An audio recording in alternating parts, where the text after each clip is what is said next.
नमस्कार दोस्तों। आज हम पढ़ेंगे देहात और शहर इस पाठ के बारे में। सबसे पहले देखते हैं इस पाठ के लेखक अभिषेक पांडे जी के बारे में संक्षिप्त जानकारी। इनका जन्म 29 जनवरी 1992 में मुंबई में हुआ।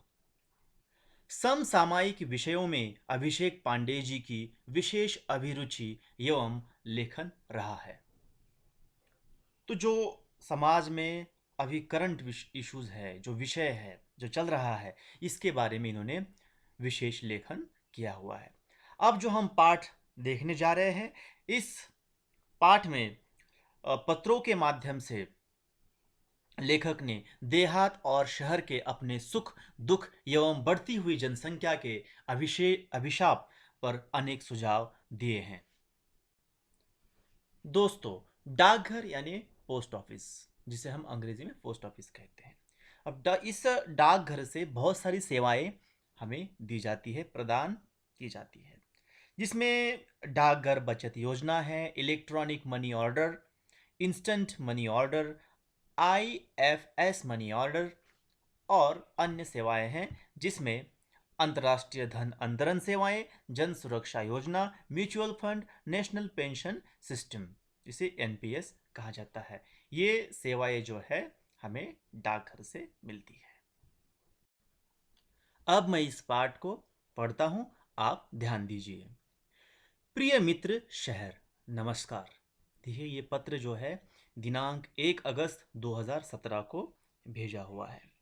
कल तुमसे बात हुई, मेरे सुख दुख के संबंध में पूछा। धन्यवाद। बहुत सारी बातें मन में है, सब कुछ दूरध्वनि पर कहना मुश्किल है। सोचा पत्र ही लिखूं। अब मैं अपना दुखड़ा क्या रोऊं। चलिए, इस बार कुछ अच्छी बातें भी तुमसे साझा करता हूं। डिजिटल क्रांति का थोड़ा असर हमारे गांव में भी दिखाई पड़ने लगा है। मोबाइल के माध्यम से नित नवीन सूचनाएं हम तक पहुंचने लगी हैं। स्वच्छ ग्राम स्वस्थ ग्राम परियोजना घर घर तक पहुंच गई है। ग्रामजन भी शिक्षा, स्वास्थ्य, रोजगार, खेती के नवीन औजारों और आधुनिक खेती की पद्धतियों को थोड़ा थोड़ा जानने लगे हैं। घर घर में शौचालय जैसी सुविधा के प्रति लोग जागरूक हो रहे हैं। हालांकि कुछ परेशानियां अब भी वहीं की वहीं हैं। पीने का पानी लाने के लिए दूर दूर तक जाना पड़ता है। मेरे यहाँ विद्यालय तो हैं, पर उसमें आवश्यक सुविधाएं नहीं हैं। महाविद्यालय तो हमारे गांव से बहुत दूर है। तुम्हारे बारे में सोचता हूँ तो लगता है कि तुम्हारे पास अत्याधुनिक और अच्छी सुविधाएं, विकसित तकनीक हैं। तुम्हारी दिन दुनी रात चौगुनी उन्नति हो रही है। तुम कितने सुखी हो। यातायात के आधुनिक साधन, पक्की चौड़ी सड़कें, बड़े बड़े शॉपिंग मॉल और 24 घंटे बिजली की सुविधा तुम्हारी शान में चार चांद लगा देती हैं। कभी कभी मन बहुत उदास हो जाता है। एक जमाना था जब मेरे यहाँ बहुत खुशहाली थी, चारों तरफ हरियाली थी, पर अब पहले जैसी रौनक नहीं रही। मैं असुविधा, बेरोजगारी, आपसी झगड़े, गुटबाजी, अशांति जैसी समस्याओं से घिरता जा रहा हूं। यहाँ के कुछ अशिक्षित और अल्प शिक्षित लोग परिवार कल्याण के प्रति आज भी उदासीन हैं। जनसंख्या भी बढ़ रही है, उनके लिए यहाँ काम धंधा नहीं है। रोजगार की तलाश में लोग शहर जा रहे हैं। यहाँ काम के लिए मजदूर नहीं मिल रहे हैं। शहरी चमक दमक और आधुनिक सुविधाओं की ओर आकर्षित होकर लोग मुझे अकेला छोड़कर तुम्हारी ओर दौड़ रहे हैं। यहाँ स्वास्थ्य सुविधाएं भी नहीं हैं। बीमारियां हैं, पर पर्याप्त मात्रा में सुसज्ज और अच्छे अस्पताल नहीं हैं। लोगों को ठीक समय पर दवा नहीं मिल पाती है। मेरा परिवार टूट सा रहा है। बताइए मैं क्या करूं। तुम्हारा मित्र देहात। देखिए, इस प्रकार से देहात ने शहर को यह पत्र भेजा है। अब उसके बाद अ, देहात जो है देहात को शहर पत्र भेजता है, और उसमें क्या कहता है हम देखेंगे। प्रिय मित्र देहात, नमस्कार। यह पत्र दिनांक 15 अगस्त 2017 को भेजा हुआ है और उस दिन स्वतंत्रता दिवस भी है। देखिए, आज स्वतंत्रता दिवस है। इस उपलक्ष्य में हार्दिक बधाई। पत्र मिला, तुम्हारी प्रगति के बारे में जानकर खुशी हुई मित्र। परिवर्तन सृष्टि का नियम है, भला तुम्हारी स्थिति क्यों न बदलती। धीरे धीरे और भी विकास होगा। धीरे धीरे मना, धीरे धीरे मना, धीरे सब कुछ होए, धीरे सब कुछ होए।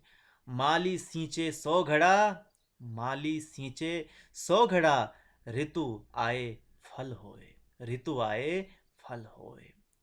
माना कि कुछ परेशानियां हैं, वहां के परिवार तेजी से मेरे यहाँ आ रहे हैं, परंतु यहाँ आकर भी सब कहाँ सुखी है। चिराग तले अंधेरा है।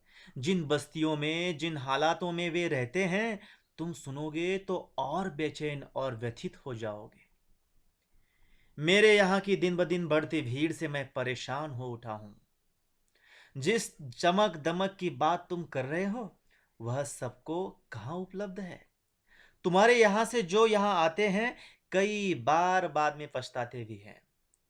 मैं चाहता हूं कि तुम अपने लोगों को समय रहते अपना महत्व समझाओ। छोटा परिवार, सुखी परिवार की बात अब उनकी समझ में आ जानी चाहिए। तुम उन्हें बुराइयों से दूर रखकर विभिन्न व्यावसायिक कौशलों, कंप्यूटर संबंधी जानकारी विकसित करने की तरफ ध्यान दो। खेल तो ग्रामीण जीवन की आत्मा है। दौड़ना, तैरना, पेड़ों पर चढ़ना, उतरना तो वहां के बच्चों की रग रग में रचा बसा है।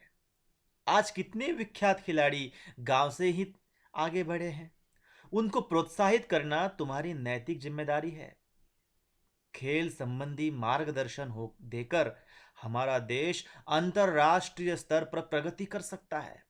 अपने गांव को एक परिवार समझकर उसे विकसित करने का प्रयत्न करना होगा।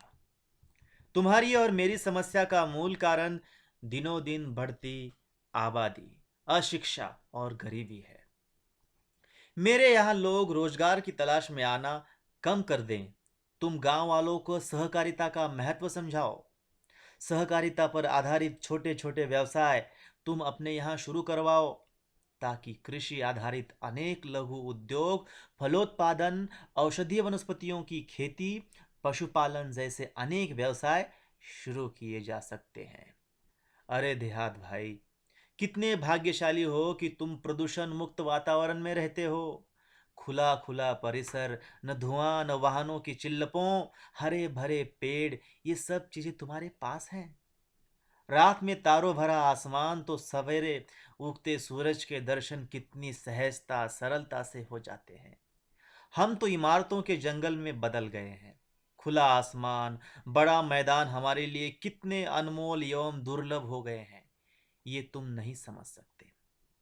तुम्हारे तहसील और क्षेत्र के लोगों को चाहिए कि वे अपने क्षेत्र का सर्वांगीण विकास करने के लिए अपने जनप्रतिनिधियों का सहयोग ले। तुम्हारे यहाँ जो बच्चे विद्यालय में पढ़ रहे हैं, यदि अभी से उन्हें सही दिशा, उचित मार्गदर्शन दिया जाए, तो भविष्य में वे ही हम सबकी व्यथा कम कर सकते हैं। वे ही हमारे आशा स्थान है। मुझे पूरा विश्वास है कि उन पर अवश्य ध्यान दिया जाएगा। तुम्हारा अपना शहर। देखिए कि इस प्रकार से देहात ने शहर को खत भेजा है, पत्र भेजा है, और शहर ने फिर देहात को पत्र भेजा है। दोनों ने अपनी अपनी समस्याएं और विकास के लिए कौन कौन से सुधार कार्य किए जा सकते हैं, इसके बारे में इन पत्रों में बताया है। देहात और शहर एक दूसरे के लिए पूरक है। देहात का भी विकास होना चाहिए, शहरों का भी विकास होना चाहिए। देहात का विकास होने से देश का विकास भी हो सकता है। हम अपने भारत देश में देखते हैं कि भारत देहातों का देश है। यहाँ की अधिकतम आबादी देहातों में रहती है, अर्थात गांवों में रहती है। गांवों में कृषि और कृषि आधारित उद्योग, लघु उद्योग, कुटीर उद्योग किए जाते हैं। हम देखते हैं कि गांव हमारी शान है। अगर गांव के किसान मेहनत करके खेती नहीं करेंगे, तो इस देश के इंसान, देश के हर नागरिक भूखे मर जाएंगे। इसलिए गांवों के साथ साथ शहरों का भी विकास आवश्यक है। तो गांवों का भी विकास करना चाहिए और इसके लिए वहाँ के जो जनप्रतिनिधि हैं उनको ध्यान देना चाहिए। अब जनप्रतिनिधियों में कौन आता है? वहाँ के नगर सेवक है, ग्राम पंचायत के सदस्य है और वहाँ के जो नेतागण हैं उन्होंने गाँवों की तरफ भी ध्यान देना चाहिए, जिससे गाँवों का भी विकास हो और गाँव के लोग शहर की तरफ कम मात्रा में बढ़े जाएं। क्योंकि अगर इस कारण से क्या हो रहा है कि व्यवसाय की खोज में, रोजगार की तलाश में बहुत सारे बेरोजगार जो लोग हैं गांवों के, वो शहर की तरफ जा रहे हैं। इसलिए शहरों की जो आबादी है दिन दुनी रात चौगुनी बढ़ रही है। वहाँ हम देखते हैं कि शहरों में भी कोई खास व्यवस्था नहीं है। ये जो लोग गए हैं गांव से वहाँ पर, कुछ लोग वहाँ की झुग्गी झोपड़ियों में रहते हैं। वहाँ पर अगर हम जाकर देखेंगे तो वहाँ की अवस्था बहुत ही भयानक है, डरावनी है। वहाँ न कोई सुविधा है, न कोई स्वच्छता के बारे में हम देख सकते हैं। ये जो बातें हैं वहाँ पर बहुत ही कम मात्रा में हमें दिखाई देते हैं। हम देखते हैं मुंबई में धारावी जैसी कितनी झोपड़ियाँ हैं, झोपड़पट्टी कहते हैं इसे हम। पुणे और बड़े बड़े शहरों में भी हम इन झोपड़पट्टियों को, झुग्गी झोपड़ियों को देख रहे हैं। इस कारण से क्या हो रहा है कि शहरों पर भी अनावश्यक दबाव बढ़ रहा है। अगर गांवों का विकास हो, देहातों का विकास हो, तो यह आबादी शहरों की तरफ नहीं जाएगी, क्योंकि उनको यहीं पर रोजगार के अवसर प्राप्त होंगे, जिस कारण से गांव का विकास होगा, वे सुखी होंगे। और गांव में भी हम बहुत सारी जो बातें हैं, योजनाएं हैं सरकार की, उसको अमल में लाकर हम यहाँ पर कार्य कर सकते हैं। कुटीर उद्योग है, पशुपालन है, इनको भी आधुनिक रूप से अगर विकसित किया जाए तो गांव के लोगों को भी रोजगार प्राप्त हो सकता है। अब हम देखते हैं कि यहाँ पर कुछ नए शब्द भी इस पाठ में आए हुए हैं, तो उन शब्दों को भी हमें ध्यान से देखना है। साझा करना, बांटना, रौनक, चमक दमक, व्यथित, दुखी, कुछ मुहावरे दिए हुए हैं और कहावत भी है। चिराग तले अंधेरा, योग्य व्यक्ति के आसपास ही अयोग्यता। इन शब्दों के अर्थ, इन कहावतों के अर्थ भी जब हम पाठ पढ़ते हैं तब दिए हुए हैं। अब और बातें आगे हम देखेंगे, जिसमें हम देख सकते हैं कि यहाँ पर एक स्वयं अध्ययन के लिए अभ्यास कार्य दिया हुआ है। यदि सार्वजनिक यातायात के साधन नहीं होते तो इन पर क्या प्रभाव पड़ता? लिखो। गांव, सार्वजनिक यातायात मतलब ट्रांसपोर्ट, तो इन पर क्या असर पड़ता? गांव में अगर ये सार्वजनिक ट्रांसपोर्ट के साधन नहीं होते तो क्या होता कि गांव के लोग शहर नहीं पहुंच पाते। गांव से कृषि का जो माल है, जो सामान है, हम्म, वह शहर तक नहीं पहुंचा पाते हम। तो सार्वजनिक यातायात और शहर से भी जो है बहुत सारी सुविधाएं होती है जो गांव में देनी पड़ती है, वो भी हम पहुंचा नहीं पाते, या वहाँ सप्लाई उसकी जो है पूर्ति नहीं कर पाते। महानगरों का भी हाल यही होता और इससे क्या होता, देश का विकास भी रुक सकता। सदैव ध्यान में हमें रखना चाहिए कि गांव की समृद्धि में ही शहर की खुशहाली समाहित है। क्योंकि गांव का विकास होगा, गांव के किसान धन धान्य अनाज उगाएंगे, तो उसमें शहर के लोग या पूरे भारत के लोग अ, अच्छे से जी पाएंगे। अब यहाँ पे दिया है वाक्य के सामने सही या गलत चिन्ह लगाने हैं। खेल ग्रामीण जीवन की आत्मा है, सही है, हमने देखा है। खेल खिलाड़ी जो है गांव से भी अधिक मात्रा में आते हैं और देश का नाम रोशन करते हैं।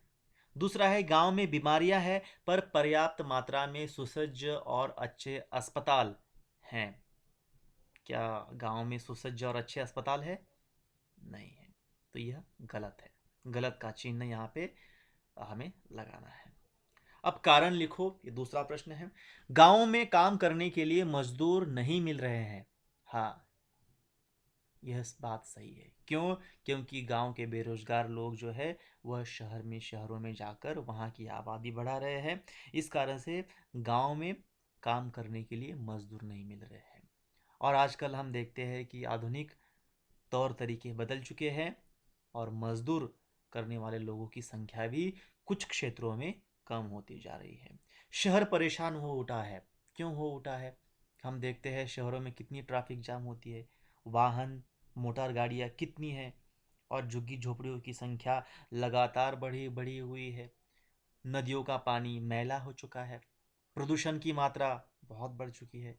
तो यह दबाव बहुत बढ़ रहा है शहरों पर, इसलिए शहर भी परेशान हो उठा है। गांव बहुत उदास हो जाता है। अब क्यों गांव उदास हो जाता है? क्योंकि गांव में अभी हम देखते हैं कि पहले जैसी रौनक नहीं रही है। गांव में लोग बहुत कम मिल जाते हैं और अधिकतर लोग शहरों की तरफ भाग रहे हैं। इसलिए गांव भी कभी कभी उजड़े हुए और उदास हमें लगते हैं। सरकार ने गांव के विकास के लिए कुछ योजनाएं भी जारी की है।